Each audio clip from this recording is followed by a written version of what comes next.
সমস্ত নবীদের সেরা নবী। সুবহানাল্লাহ বলেন।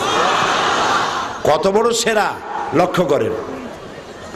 কোরআনে কারীমের মধ্যে আল্লাহ রাব্বুল আলামিন যত নবীর নাম নিয়েছেন, যত নবীকে সম্বোধন করেছেন, নাম নিয়ে নিয়ে সম্বোধন করেছেন, বলেছেন ইয়া আদম, ইয়া মূসা, ইয়া ঈসা, ইয়া ইব্রাহিম, ইয়া জাকারিয়া, ইয়া ইয়াহইয়া।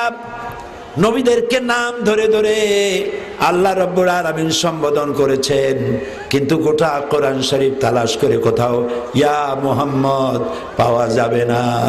সুবহানাল্লাহ। আল্লাহ নিজেই নাম ধরে ডাকেন নাই। জোরে বলেন সুবহানাল্লাহ।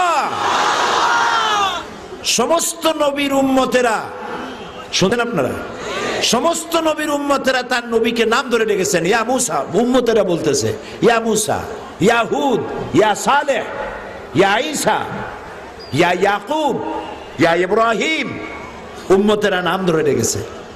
কিন্তু এখানে আল্লাহ তাআলা নিজেই রাসূলের নাম ধরে ডাকেন নাই।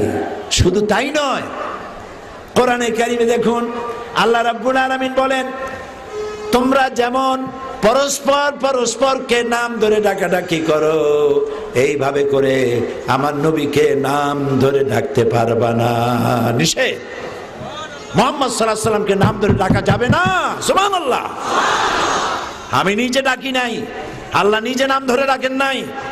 আল্লাহর যখন দরকার হয়েছে সম্বোধন করার, তখন বলেছেন ইয়া আইয়ুহান নবী, সুবহানাল্লাহ, ইয়া আইয়ুহার রাসূল, তাহা, হামিম, ইয়া আইয়ুহাল মুজাম্মিল, ইয়া আইয়ুহাল মুদাথ্থির। হে কম্বল আচ্ছাদনকারী, হে বস্ত্র আচ্ছাদনকারী, হে নবী, হে রাসূল, এইভাবে করে তিনি সম্বোধন করেছেন। অবশ্য